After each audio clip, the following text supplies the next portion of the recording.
এবারে মালদা মুর্শিদাবাদের পরিযায়ী শ্রমিকদের কথা মাথায় রেখে লোকসভায় জাতীয় কল্যাণ ও বীমা ব্যবস্থা চালু করার আবেদন করলেন মালদা দক্ষিণের কংগ্রেস সাংসদ ঈশা খান চৌধুরী। লোকসভা অধিবেশনে বক্তব্যের মাধ্যমে তিনি বলেন, মালদা ও মুর্শিদাবাদ জেলায় কর্মসংস্থানের সুযোগ সীমিত থাকার ফলে প্রতি বছর মালদা দক্ষিণের হাজার হাজার শ্রমিক জীবিকার সন্ধানে দেশের অন্যান্য রাজ্যে পাড়ি দিচ্ছেন। পশ্চিমবঙ্গে 100 দিনের কাজ প্রকল্প স্থগিত থাকায় এই পরিস্থিতি আরও সংকটময় হয়ে উঠেছে। এই অভিবাসী শ্রমিকদের অধিকাংশই কঠিন ও অনিরাপদ কর্মপরিবেশে কাজ করতে হচ্ছে শ্রমিকদের।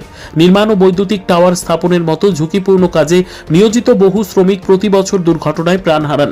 তারা নিম্নমানের জীবনযাপন করেন, তবুও উপযুক্ত চিকিৎসা ও নিরাপত্তা সুবিধা পান না। কর্মক্ষেত্রে দুর্ঘটনায় মৃত্যু হলে তাদের পরিবার কোনো ক্ষতিপূরণ পায় না, ফলে তারা চরম আর্থিক অনিশ্চয়তায় মধ্যে পড়েন।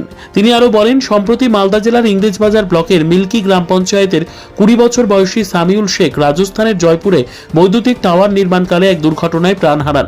তার অকাল মৃত্যুতে তার পরিবার, বিশেষ করে তার বাবা, মা, স্ত্রী ও সন্তানদের চরম দুঃখ দুর্দশার মধ্যে পড়েছেন, কারণ তিনি ছিলেন পরিবারের একমাত্র উপার্জনকারী। এই পুনরাবৃত্ত দুর্ভাগ্যজনক ঘটনা রোধ করতে তিনি কেন্দ্রীয় সরকারকে অনুরোধ জানান যেন রাজ্য সরকারের সঙ্গে সমন্বয় রেখে একটি সার্বিক আর্থিক ও আইনগত কল্যাণমূলক প্রকল্প বাস্তবায়ন করা হয়, যা এই শ্রমজীবী অভিবাসী মানুষদের শোষণ ও দুর্দশা থেকে রক্ষা করবে। বিশেষভাবে দরিদ্র অভিবাসী শ্রমিক ও তাদের পরিবারের জন্য একটি সর্বজনীন জাতীয় জীবন ও স্বাস্থ্য বীমা প্রকল্প চালুর জোরালো আবেদন তুলে ধরে লোকসভায় বক্তব্য রাখেন ঈশা খান চৌধুরী। श्री ईशा खान चौधरी जी, ईशा खान चौधरी।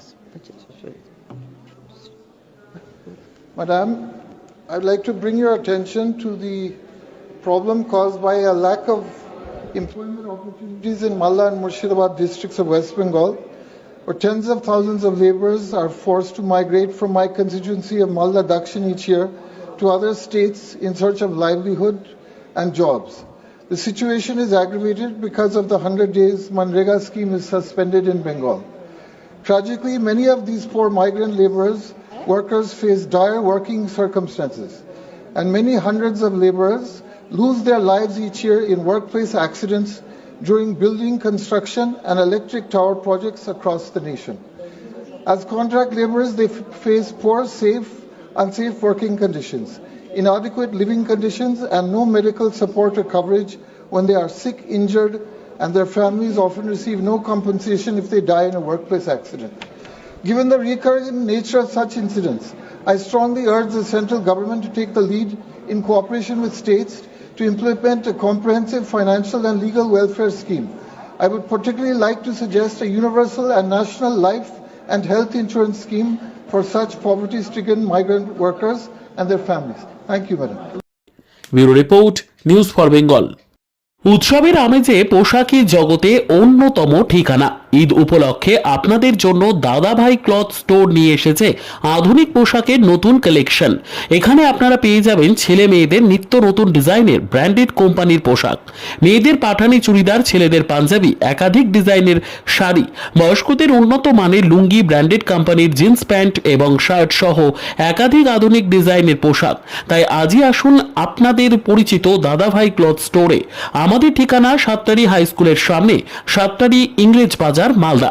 যোগাযোগের নম্বর 8768192093 অথবা 6296382387। This channel does not promote or encourage any illegal activities. All contents provided by this channel is meant for educational purpose only.